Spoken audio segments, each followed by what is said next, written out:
Finance and Budget by Eric Jonas. With the definitions that were given in the book of resource management for school administrators, equality, equity, and adequacy. First being adequacy. I agree with their general definitions.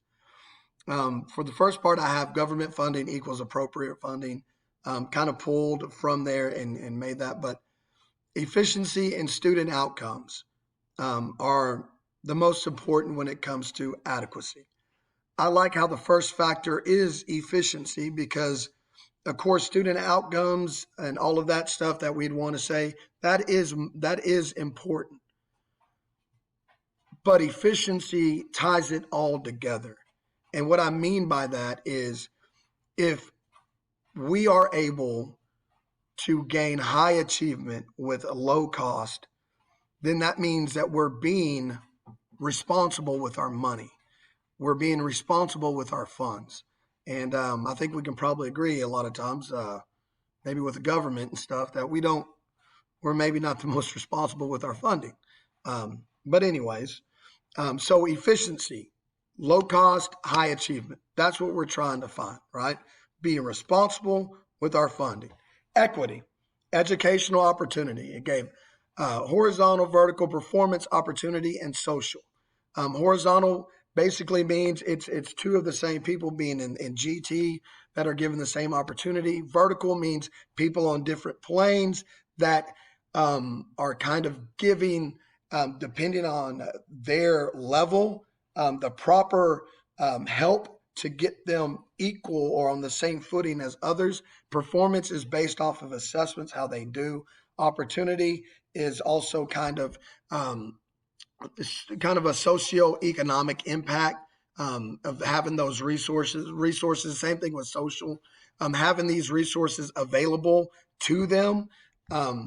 And with this on equity, I think is the most important. This is the vertical part, and it ties in with the video that we watched when it was talking about the desert and talking about these kind of different areas and how they cannot have, if they were all in one area, they would have to kind of be treated not really differently, but focused on in different manners to make them flourish.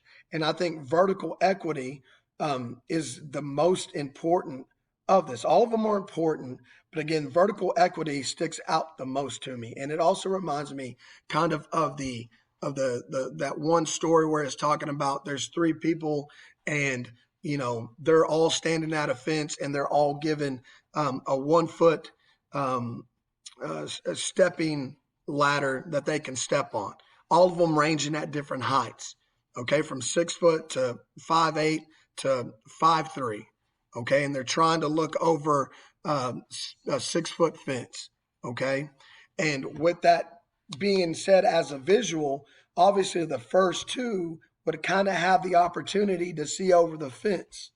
The third person would still be looking at the fence. And really the second person is barely going to have his eyes over to see what's on the other side. Okay, so that's kind of the vertical equity part. You've got to be able to adjust like the height of that step ladder to have that person that's 5'3" on the same level looking over the fence as you would the person that is 6 foot on a 1 foot ladder being able to see over. Okay, so you've got to find it. You've got to find a way to connect all of these students together to help them because obviously they learn in different ways. Equality, equal opportunity, racial, gender, student with disabilities, undocumented children. Cases have been brought from Title IX to Brown versus Topeka, Kansas, the IDEA, etc. And a lot of funding is given to these kind of areas to make sure there's equal treatment. And again, from reading the definition, I agree with it. Okay. The next part, overall, I say the equity ties everything together. And the reason why I say equity really is of the most importance is because it's tying everybody together. It doesn't matter who, what, when, where, whatever. Okay. It's finding a way to help these students gain and grow within the educational system. Okay.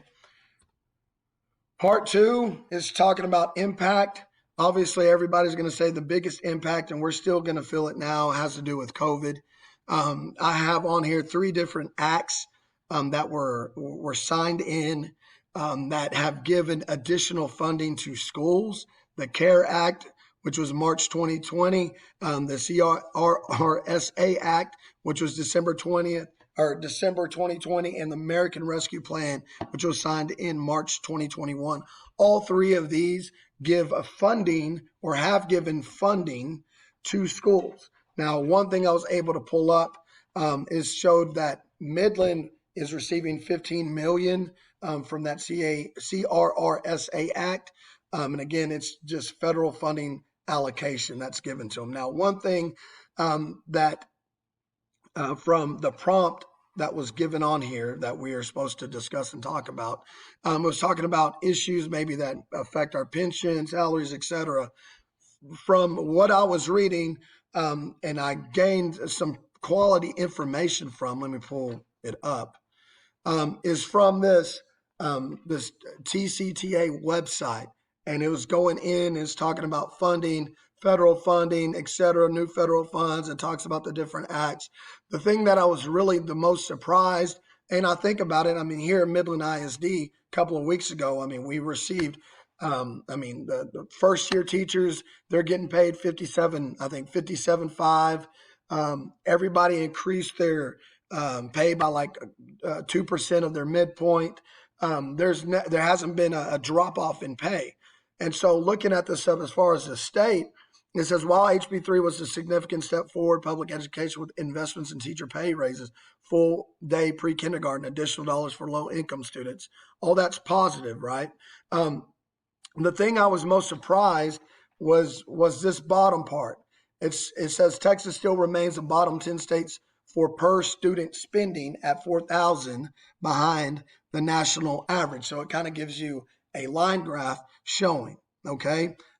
So anyways, the most surprising thing that I got from looking at all this information was Texas still being 4,000 behind the national average per student spending. So we will see with the billions of dollars that we have received as federally funded allocated money, where it's kind of really pushed throughout the state and what it is used for. And I guess for the next couple of years, we're really going to see where that money went. So it will be interesting to take note of and keep our eye on. So with that being said, that's the end of my presentation.